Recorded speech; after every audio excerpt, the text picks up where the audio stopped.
Hi dears, welcome back. എല്ലാവരും സുഖമായിട്ടിരിക്കുകയെന്ന് വിശ്വസിക്കുന്നു കേട്ടോ. നാട്ടിലിപ്പോൾ എങ്ങനെയുണ്ട് മഴ? ഇവിടെ ബഹ്റൈനിൽ ഭയങ്കര ചൂടാണ് കേട്ടോ. ഞാൻ ഒരുപാട് പ്രതീക്ഷകളൊക്കെ ആയിട്ടാണ് ഇങ്ങോട്ട് വന്നത്. കുറേ കറങ്ങാൻ പോവാം എന്നൊക്കെയുള്ള ആഗ്രഹങ്ങളൊക്കെ ഉണ്ടായിരുന്നു. പക്ഷെ ഇവിടെ വന്നപ്പോൾ പകല് പുറത്തിറങ്ങാനായിട്ട് ഒരു നിർവാഹവും ഇല്ല. പിന്നെ ഞാനിവിടെ വന്നിട്ട് അധികം നാളായിട്ടില്ല കേട്ടോ, 2 മാസേ ആവുന്നുള്ളൂ. ഹസ്ബൻഡ് ജോലിക്ക് പോകുമ്പോൾ ഞാൻ റൂമിൽ ഒറ്റയ്ക്കാവും. അങ്ങനെ ബോറടിച്ച് എങ്ങനെ സമയം കൊല്ലും എന്ന് ആലോചിച്ചപ്പോഴാണ് ഒരു യൂട്യൂബ് ചാനൽ തുടങ്ങാമെന്ന് വിചാരിച്ചത്. എനിക്കറിയില്ല കേട്ടോ ഇത് എത്ര പേര് കാണുന്നുള്ളത്. കാണുന്നവരുണ്ടെങ്കിൽ നിങ്ങൾക്ക് ഇഷ്ടപ്പെടുകയാണെങ്കിൽ ഒരു കമന്റ് ഇടാൻ മറക്കരുത് കേട്ടോ. അതുപോലെ തന്നെ ലൈക്കും ചെയ്യാൻ മറക്കരുത്. ഇതിലിപ്പോൾ പ്രത്യേകിച്ച് നിങ്ങൾക്ക് ഗുണമുള്ള എന്തെങ്കിലും കണ്ടന്റ് ഉണ്ടോ എന്ന് ചോദിച്ചു കഴിഞ്ഞാൽ അത് ചിലപ്പോൾ ഉണ്ടാവില്ല. എങ്കിലും എൻ്റെ ലൈഫാണ് ഞാൻ നിങ്ങൾക്ക് മുന്നിൽ കാണിക്കുന്നത്. അപ്പോൾ എന്നോട് കൂട്ടുകൂടാൻ താല്പര്യമുള്ളവർ എൻ്റെ ഫാമിലിയിൽ ജോയിൻ ചെയ്തോളൂ കേട്ടോ.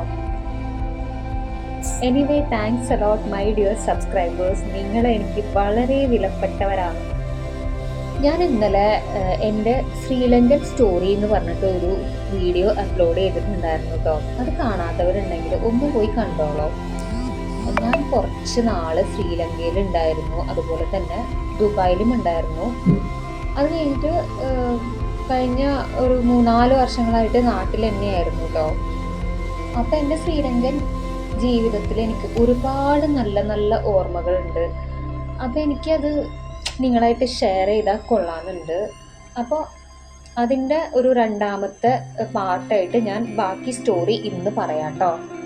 അപ്പോൾ ഇന്നലെ ഞാൻ പറഞ്ഞു നിർത്തിയത് കേരളത്തിൽ നിന്ന് ശ്രീലങ്കയിൽ എത്തിയിട്ട് അവിടെ ബന്ദാർ നായിക് എയർപോർട്ടിൽ ഇറങ്ങിയിട്ടുള്ള സ്റ്റോറി വരെയാണ് ഇന്നലെ പറഞ്ഞു നിർത്തിയത്.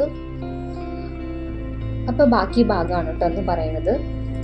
സുന്ദരമായ വൃത്തിയുള്ള എയർപോർട്ട്. ധാരാളം വിദേശികളും സ്വദേശികളും അവിടെ ഉണ്ടായിരുന്നു. എയർപോർട്ടിന് പുറത്ത് ഏട്ടൻ കാറുമായി കാത്തു നിൽക്കുന്നുണ്ടായിരുന്നു. പുറത്തെ കാഴ്ചകൾ കണ്ടപ്പോൾ മറ്റൊരു രാജ്യത്തെത്തിയതായേ തോന്നിയില്ല.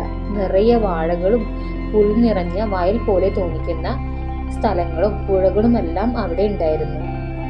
ശ്രീലങ്ക കേരളത്തിൽ നിന്നും ഒട്ടും വ്യത്യസ്തമല്ല എന്നെനിക്ക് ആദ്യ കാഴ്ചയിൽ തന്നെ തോന്നി. ഒരു പക്ഷേ നമ്മൾ കേരളത്തിൽ നിന്നും നോർത്ത് ഇന്ത്യയിലേക്ക് പോവുകയാണെങ്കിൽ ഇതിനേക്കാളും വ്യത്യസ്തമായ ആളുകളെയും ഭൂപ്രകൃതിയും സംസ്കാരവും എല്ലാം നമുക്ക് കാണാൻ കഴിയും. കേരളവും ശ്രീലങ്കയും തമ്മിലുള്ള സാമ്യത എന്നെ വളരെയധികം അത്ഭുതപ്പെടുത്തി.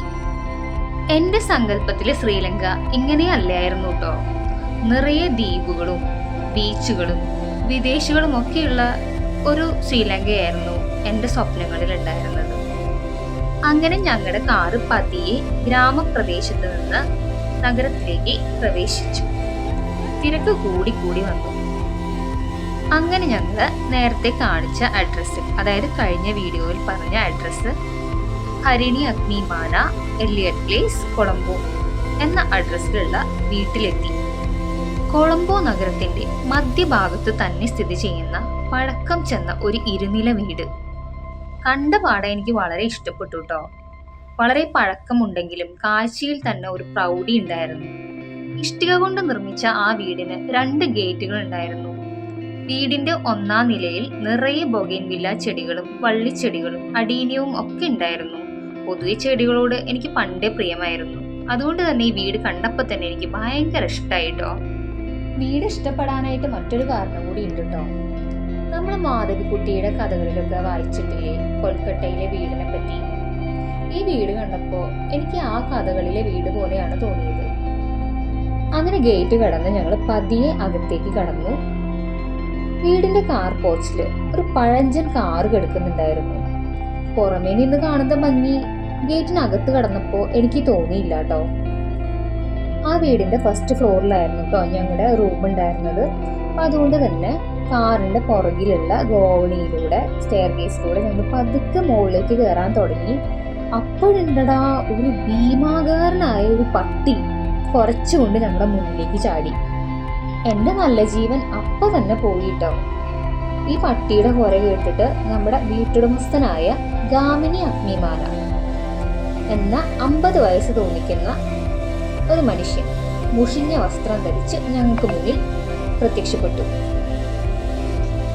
അദ്ദേഹത്തിന്റെ പേര് കേട്ടപ്പോൾ തന്നെ നിങ്ങൾക്ക് മനസ്സിലായിട്ടുണ്ടാവും, അദ്ദേഹം ഒരു സിംഹള വംശജനാണ്. ശ്രീലങ്കയിൽ ഭൂരിഭാഗം വരുന്നത് സിംഹളരാണ്, തമിഴരും ഉണ്ട്. അദ്ദേഹം പട്ടിയെ സമാധാനിപ്പിച്ചു. ഞങ്ങളോട് പറഞ്ഞു പേടിക്കാതെ മുകളിലേക്ക് പൊക്കോളൂ എന്ന്. റൂമിന്റെ കീയും മറ്റുമൊക്കെ ഏട്ടൻ തലേന്ന് തന്നെ വാങ്ങി വെച്ചിട്ടുണ്ടായിരുന്നു. അങ്ങനെ സ്റ്റെയർ കേസ് കയറി മുകളിലേക്ക് ചെന്നപ്പോൾ ആദ്യം കണ്ട ഒരു റൂം ഉണ്ടായിരുന്നു കേട്ടോ. അവിടെ നമ്മുടെ വീട്ടുടമസ്ഥൻ്റെ, അതായത് ഗാമിനിയുടെ മകളായ ഹരിണിയും അവളുടെ ബോയ് ഫ്രണ്ടും ലിവിങ് ടുഗെദറിൽ താമസിക്കുകയായിരുന്നു കേട്ടോ. രണ്ടാമത്തേതാണ് ഞങ്ങൾക്ക് വേണ്ടി ഒരുക്കി വെച്ചിട്ടുണ്ടായിരുന്ന റൂം. ഒരാൾക്ക് മാത്രം നടന്നു പോകാൻ കഴിയുന്ന ചെറിയൊരു ഇടനാഴിയിലൂടെയായിരുന്നു ഞങ്ങൾക്ക് റൂമിലേക്ക് കടക്കേണ്ടത്. ആ ഇടനാഴിയിലാണ് നിറയെ ബോഗൻവില്ല ചെടികളും അടീനിയം ചെടികളും ഒക്കെ വെച്ചിട്ടുണ്ടായിരുന്നത്. വളരെ ഭയത്തോടെയാണ് ഞാൻ മോനെയും എടുത്ത് ആ ചെറിയ ഇടനാഴിയിലൂടെ അകത്തേക്ക് കടന്നത്. അങ്ങനെ ഞങ്ങൾ ഞങ്ങളുടെ റൂമിന്റെ വാതിൽ തുറന്നപ്പോൾ ആദ്യം കണ്ടത് മരം കൊണ്ടുള്ള ഒരു ഷെൽഫായിരുന്നു കേട്ടോ.